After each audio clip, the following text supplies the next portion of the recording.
तो दोस्तों आज की इस वीडियो में हम बात करेंगे सनरूफ के ऊपर। सनरूफ एक ऐसा फीचर हो गया, मतलब ना तो कोई माइलेज के ऊपर ज़्यादा बात करता ना बाकी सेफ्टी फीचर्स के लिए। अगर किसी को कोई भी फीचर चाहिए तो वो चाहिए सिर्फ और सिर्फ सनरूफ। सेफ्टी में चाहे 1 स्टार हो, 2 स्टार हो, 3 स्टार हो, इंजन चाहे कितना ही कमज़ोर हो, बस सनरूफ चाहिए। लेकिन वो सनरूफ हम खरीद तो लेते हैं, उसके डिसएडवांटेज क्या है? चलो ठीक है, थोड़े बहुत तो एडवांटेज हैं, और अगर उन एडवांटेजेस की भी हम बात करें तो 100 जो खरीदने वाले हैं, अगर 100 खरीदारों से पूछें तो उनमें से सिर्फ 5 ही उनके फ़ायदे बता पाएंगे, बाकी को तो फ़ायदे भी नहीं पता। बस वो क्या है कि एक शोबाजी की चीज़ बना दी है कि भाई मेरे पास एक ऐसी कार है जिसके अंदर की सनरूफ है, ठीक है।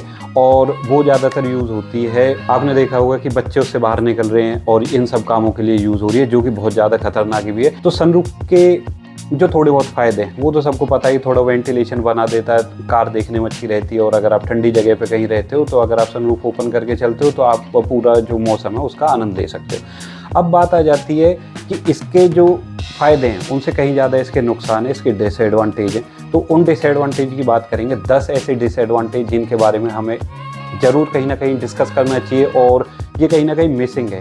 तो सबसे पहले अगर हम उसकी बात करें तो सबसे पहले हम उसे ख़रीद तो लेते हैं, कोई भी ख़रीद लेता है, चाहे मैं हूँ, आप हो या कोई भी है, तो उसे ख़रीद तो लेता है, लेकिन 1-2 बार यूज़ करने के बाद उसे लगभग भूल ही जाता है। इसका सबसे बड़ा डिसएडवांटेज है कि हम जैसे वेदर में रहते हैं, क्योंकि इंडिया में क्या है कि सबसे ज़्यादा जो वेदर है वो गर्मी आपको मिलेंगी, चाहे वो साउथ में हो। अगर कुछ स्टेट्स को छोड़ दें जैसे कि कश्मीर है और ये उत्तराखंड और ये थोड़ा सा और हिमाचल वाला एरिया, अगर इसे छोड़ दें तो बाकी सब जगह गर्मी रहती है और गर्मियों में ज़्यादातर बंद रहता है। तो सबसे पहले डिसएडवांटेज तो यही हो गया कि उसे लेके आप कोई वैल्यू ऐड नहीं करते। तो दूसरा डिसएडवांटेज जिसके बारे में हम बात करेंगे वो है कम हेडरूम।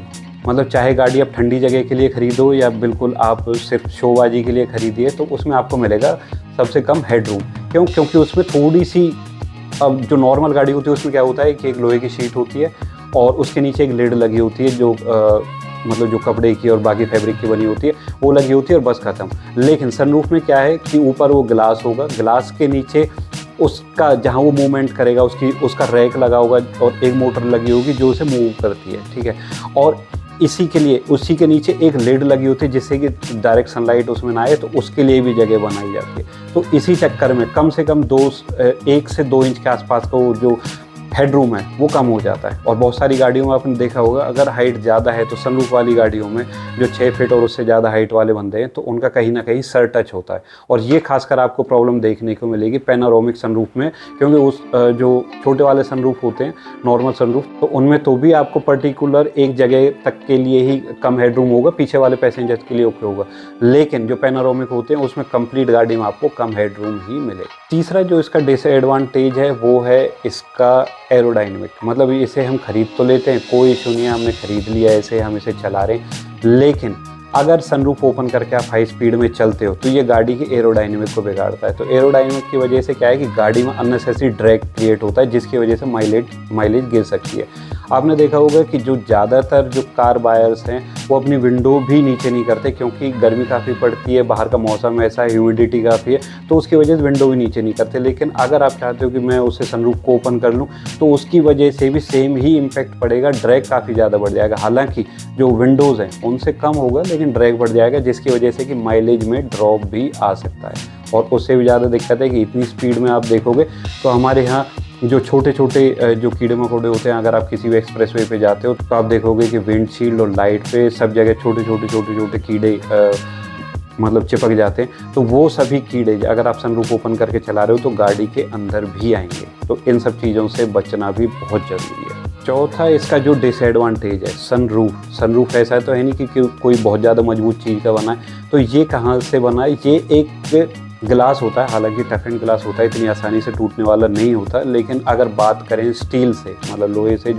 जिसकी जो शीट लगी होती है, तो उससे थोड़ा फ्रेजाइल होता है, उससे जल्दी टूटने वाली ये चीज़ होती है। तो हमेशा आपको डर बना रहेगा। डर किस चीज़ का होगा? डर इस चीज़ का होगा कि अगर मैं किसी पेड़ के नीचे गाड़ी खड़ी कर रहा हूँ, कभी ऐसा तो नहीं है कि उसके ऊपर से कोई फल आके गिरे, चाहे वो आम है या कोई भी भारी फल अगर ऊपर से आके गिरेगा तो वो भी उसे क्रैक कर सकता है। कभी ऐसा तो नहीं है कि पेड़ की कोई डाली वाली टूट के आके उसके ऊपर गिर जाए, तो उसका भी काफ़ी ज़्यादा डर बना रहेगा। लेकिन जो नॉर्मल कार होती है जिनमें सनरूफ नहीं होते, तो उनमें आप देखोगे कि अगर सनरूफ के ऊपर कुछ छत के ऊपर कुछ गिरा भी है तो थोड़ी सी उसमें डेंट आ जाता है, जैसे आप हाथ से मारोगे तो ठीक हो जाएगा। अगर आप फिर भी ठीक करवाना चाहो तो डेंटर पेंटर से ठीक करवा सकते हो। लेकिन अगर सनरूफ टूटता है तो उस केस में आपको बहुत सारे पैसे खर्च करने पड़ जाएंगे, मतलब लगभग 20-30 हज़ार के आसपास से स्टार्ट हो गए और लाख सवा लाख तक भी ये जाते हैं। और वो भी आप पर डिपेंड करता है कि आप कौन से ब्रांड की यूज़ कर रहे हो। सपोज़ अगर स्कोडा वॉक्सवैगन है तो उसका थोड़ा सा एक्सपेंसिव होगा। अगर बिल्कुल आपने नॉर्मल जैसे मारुति का है तो मारुति का आपको थोड़ा बहुत सस्ता मिल सकता है। और आप हमेशा एक मन में डर बना रहेगा और एक हमेशा सेफ जगह ही। अभी क्या होता है कि गाड़ी को कहीं भी छोड़ दो, कि किसी भी पेड़ के नीचे, कुछ भी जो नॉर्मल गाड़ियाँ होती हैं उन्हें, लेकिन सनरूफ वाली गाड़ी को आप ऐसे हर जगह नहीं छोड़ सकते, किसी कंस्ट्रक्शन साइट के आसपास नहीं छोड़ सकते कि कभी ऐसा ना हो कि उसके ऊपर से कुछ आ गिरे, या किसी पेड़ के नीचे खड़ी नहीं कर सकते। थोड़ा सा सोचना पड़ता है उसके लिए, ऐसा नहीं है कि कहीं भी छोड़ दिया। तो ग्लास होने की वजह से मन में एक डर बना रहता है। पांचवा इसका जो पॉइंट है वो है ड्रॉप इन माइलेज। तो माइलेज में बहुत ड्रॉप आता है। माइलेज में आप कहोगे कि ड्रॉप किस वजह से, अब तो हमने बंद भी कर रखा है, तो आपने कहा था कि अगर खुला रखते हैं तो उसकी वजह से माइलेज में ड्रॉप आता है, लेकिन अगर बंद भी कर रखा है तो भी कैसे। तो दोस्तों जो एक नॉर्मल जो सनरूफ होती है ना, तो उसका वेट होता है लगभग 25 से 30 किलो के आसपास विद मोटर वगैरह सब कुछ, ठीक है। तो एक्स्ट्रा वो 30 किलो आपने उसमें ऐड कर लिया। और अगर आप बात करते हो पैनोरामिक सनरूफ की, तो वो तो कंप्लीट गाड़ी को कवर करती है, तो उसका जो वेट बैठता है लगभग 80 से 90 किलो। ब्रांड और लेंथ के हिसाब से ये एडजस्ट होता है कि मतलब कौन से ब्रांड की आप गाड़ी है और कितनी लेंथ है उस गाड़ी की, क्योंकि जितनी ज़्यादा प्रीमियम गाड़ी होगी उसकी जो ग्लास क्वालिटी होगी वो भी उतनी ज़्यादा प्रीमियम होगी। तो लगभग 80 से 90 किलो के आसपास आप पैनोरामिक सनरूफ वाली गाड़ी में एक्स्ट्रा वेट लेके चल रहे हो। अब आप खुद लगाओ कि 90 किलो वेट तो हमेशा आपकी गाड़ी में लगा हुआ है, चाहे आप अकेले चल रहे हो, बिना एसी के चल रहे हो, कुछ भी कर रहे हो, तो हमेशा 90 किलो वेट आप उसमें मान के चलो, जिसकी वजह से कि ज़्यादा वेट मतलब थोड़ा सा माइलेज पे फ़र्क भी इसकी वजह से पड़ता है। छठा जो इसका पॉइंट है वो मैं एक ये चीज़ कहना चाहूँगा कि इंडिया में जिस चीज़ के लिए ये यूज़ होता है वो है, हम गाड़ी से बाहर निकलने के लिए इसे यूज़ करते हैं। मतलब इंडियंस इतने ज़्यादा इसके लिए जागरूक कहूँ या मैं कहूँ कि उन्हें समझ नहीं है या क्या है, जो भी कुछ है, चलो सबकी अपनी अपनी चॉइस हो सकती है, लेकिन बाहर निकलना खतरनाक है। लेकिन बाहर निकलने के लिए ही सनरूफ सबसे ज़्यादा यूज़ होते हैं। तो अभी आपने देखा था कि एक जो यूट्यूबर हैं हमारे अरुण पवार, उनकी गाड़ी से उनके जो साथ में कज़न थे तो वो भी बाहर निकले थे, और उनके बाहर निकलने की वजह से उनकी जो बेडिंग थी वो बेडिंग हट गई थी, और बेडिंग हटने की वजह से गाड़ी में अंदर सनरूफ की वजह से लीक हो गया था। तो ये चीज़ हमेशा मन में, हमेशा, चलो ठीक है आप सनरूफ वाली गाड़ी लेते भी हो तो, लेकिन ये चीज़ हमेशा ध्यान में रखना कि जो भी बंदा उससे बाहर निकलेगा तो उसकी वजह से कहीं वो बेडिंग अपनी जगह से हिल ना गई हो या निकल ना गई हो। अगर वो हिलती है या निकलती है तो उसकी वजह से आपको भारी लीकेज देखने को मिल सकती है, खास करके किसी बारिश में, या आप किसी ऐसे वाटर सोर्स के पास जाते हो जहाँ से कि बहुत ज़्यादा प्रेशर से पानी आ रहा है। एवं छोटे बारिश में भी वो अंदर लीक कर सकती है, तो हमेशा ध्यान रखें। तो ये भी इसका एक डिसएडवांटेज है कि आपको बहुत ज़्यादा ध्यान रखना पड़ता है उसके बेडिंग का भी। सातवां जो सबसे जो मुझे लगता है कि ठीक है आप एरोडायनेमिक भी छोड़ो, आप उसे थोड़ा सा ध्यान से भी रखोगे, लेकिन जिस चीज़ से कोई नहीं बच सकता वो है गाड़ी का जो टेम्परेचर है। टेम्परेचर बहुत ज़्यादा बढ़ जाता है। मतलब आप देखोगे कि ग्लास एरिया होने की वजह से गाड़ी में पहले ही बहुत टेम्परेचर होता है, और उसके ऊपर से अगर सनरूफ भी लगी हुई है तो वहाँ से जो डायरेक्ट सनलाइट आ रही है, चाहे बेशक कितनी लिड लगी हुई है, एज़ कम्पेयर टू अगर मैं बात करूँ जो शीट मेटल ऊपर लगा होता है उसके कंपेरिजन में तो काफ़ी ज़्यादा हीट आती है। और ये भी माइलेज को ड्रॉप करता है। क्योंकि अगर आपको गाड़ी में जो एसी को जो टेम्परेचर मेंटेन करना है तो उसके लिए उसे कंटिन्यू रन करना पड़ेगा, क्योंकि हीट आपकी जो चारों पांचों विंडो है उनसे तो आ ही रही है, ऊपर से भी उतनी ही हीट आ रही है। तो टेम्परेचर बहुत ज़्यादा गाड़ी का बढ़ जाता है। और एसी आप देखोगे कि इसकी वजह से जो एसी है उसकी वर्किंग बहुत बढ़ जाती है, उसे काफ़ी ज़्यादा पावर लगानी पड़ती है, और वो भी माइलेज को ड्रॉप करता है। तो माइलेज ड्रॉप होने के 3 कारण हो गए, एक तो एरोडायनेमिक्स, दूसरा इसका वेट जो एक्सेस वेट है 25 से 30 किलो, और तीसरा हो गया इसका टेम्परेचर। मतलब कंटिन्यू टेम्परेचर बढ़ता रहेगा और वो कहीं ना कहीं गाड़ी को गर्म रखेगा, और एसी को कंटिन्यू वर्क करना पड़ेगा, जिसकी वजह से माइलेज ड्रॉप होती है। तो इस चीज़ का भी ध्यान हमेशा रखें, क्योंकि इंडिया में जो मोस्टली जो स्टेट्स हैं, चाहे मैं बात करूं पंजाब, हरियाणा, यूपी, महाराष्ट्र, साउथ में भी बात करूं, तो गर्मी बहुत पड़ती है। तो गर्मी का ड्यूरेशन काफ़ी ज़्यादा, नॉर्थ में तो फिर भी कुछ टाइम के लिए सर्दियाँ पड़ती हैं, लगभग नवंबर के आसपास से लेके और फरवरी तक, वो तो मौसम ठीक है, लेकिन जो मैक्सिमम जो टाइम है वो हमारा गर्मियों में निकलता है, तो उसका भी थोड़ा सा ध्यान रखें। तो ये भी एक काफ़ी बड़ा नेगेटिव पॉइंट है इसका, टेम्परेचर। और उसमें भी सबसे बड़ी बात यह है कि किसी किसी गाड़ी में जैसे कि टोयोटा हाई राइडर और जो ग्रैंड विटारा आती है, तो उसमें बिल्कुल ही लाइट लिड दी हुई है। मतलब बाकी गाड़ियों में तो भी ये है कि आपको लिड देखने को मिलेगी, काफ़ी थिक होती है, तो इसकी वजह से जितना टेम्परेचर नीचे नहीं आएगा। लेकिन उसमें तो क्या है कि बस एक फैब्रिक टाइप का लगाया हुआ है, और वो फैब्रिक से कितनी हीट रुकेगी कितनी नहीं, बाकी ग्रीन हाउस इफेक्ट तो उसमें बनेगा और टेम्परेचर बढ़ेगा। तो ये चीज़ भी ध्यान रखें। 8वां इसका पॉइंट है टू मच कॉम्प्लेक्सिटी। तो टू मच कॉम्प्लेक्सिटी से मेरा मतलब है कि इसमें बहुत सारे इलेक्ट्रिकल के पार्ट्स लगे होते हैं, मोटर है, कपलर्स हैं, नीचे से आती हुई इलेक्ट्रिक वायरिंग है, ठीक है। तो जितनी ज़्यादा कॉम्प्लेक्सिटी होगी आपको उसकी उतनी ही ज़्यादा मेंटेनेंस भी करनी पड़ेगी, टाइम टाइम पे सर्विस करवानी पड़ेगी, मोटर ढंग से चल रही है कि नहीं चल रही।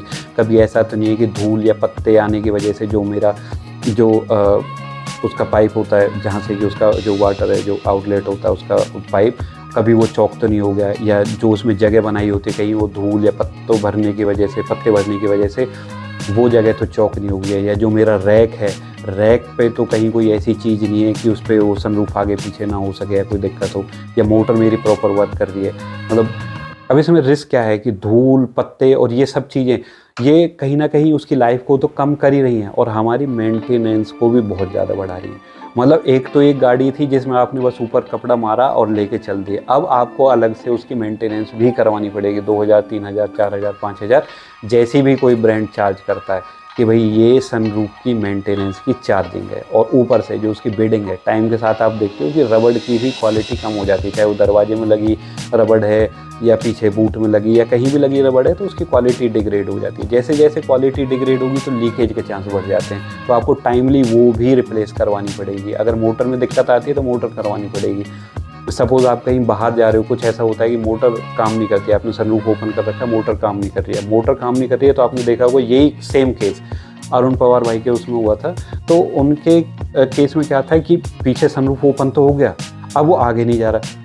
तो इस केस में आप क्या करोगे? वहाँ तो बारिश नहीं थी, ठंड थी, उन्होंने कुछ भी जुगाड़ करके कर लिया। अब सपोज़ आप कहीं ऐसी जगह जा रहे हो कि आपने सनरूफ ओपन कर रखी है, वहाँ बारिश हो रही है, अब आपने बटन दबाया और या तो बटन में दिक्कत है, मोटर में दिक्कत है, वो आगे नहीं बढ़ेगा, ठीक है। तो अब आपके पास कोई ऑप्शन नहीं है, वो गाड़ी के अंदर पानी आएगा, वो अननेसेसरी उसकी जो मेंटेनेंस सर्विसेज हैं वो उन्हें बढ़ाएगा।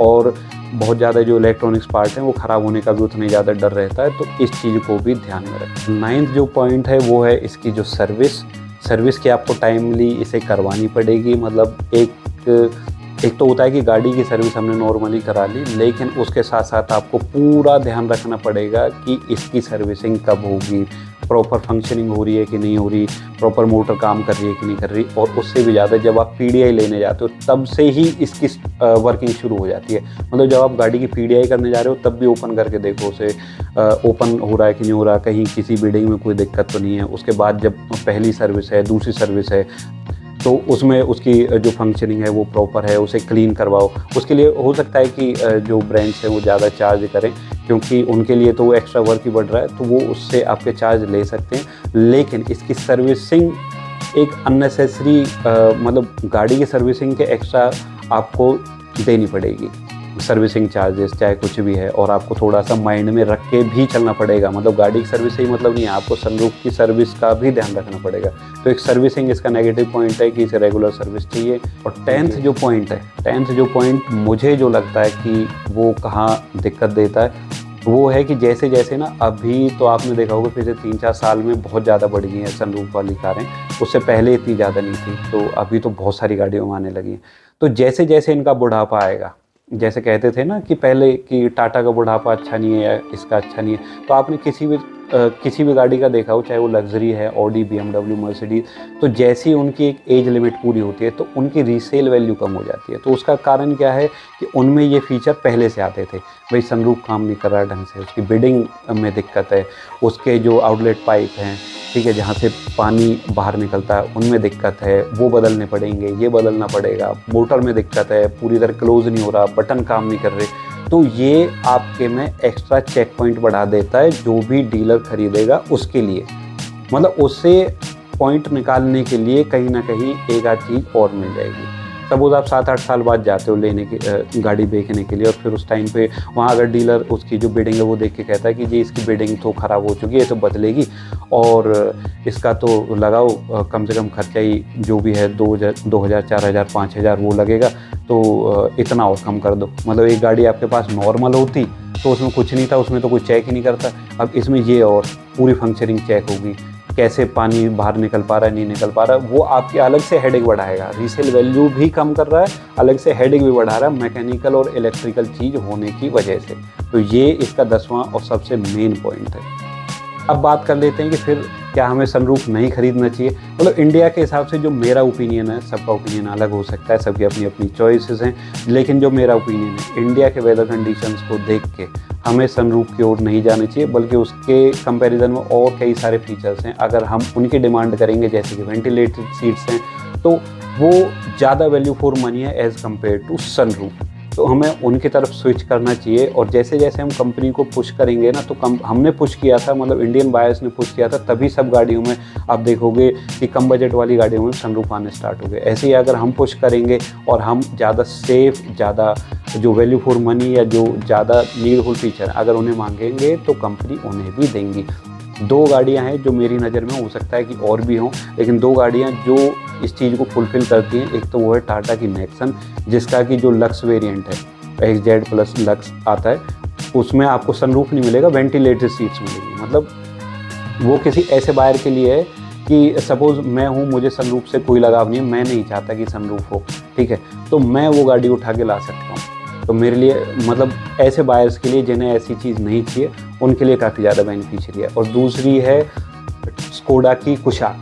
कुशाक में आपके जो स्टाइल वेरिएंट है, उसमें आपको सनरूफ और नॉन सनरूफ दोनों ऑप्शन अवेलेबल हैं। तो अगर आप चाहो टॉप एंड वेरिएंट में तो सनरूफ ले लो, नहीं चाहो तो सनरूफ के बिना भी ऑप्ट कर सकते हो। तो कंपनी को भी यही करना चाहिए कि अगर कोई कस्टमर डिमांड करता है तो उसे सनरूफ दो, मतलब एक ऑप्शन होना चाहिए विदाउट सनरूफ और विद सनरूफ। तो वो एक ज़्यादा बेहतर ऑप्शन है एज़ कम्पेयर टू कि सभी गाड़ियों में, या जो भी वेरिएंट जो टॉप एंड वेरिएंट्स या जिनमें भी आते हैं उनमें फ़िक्स कर दो उसे।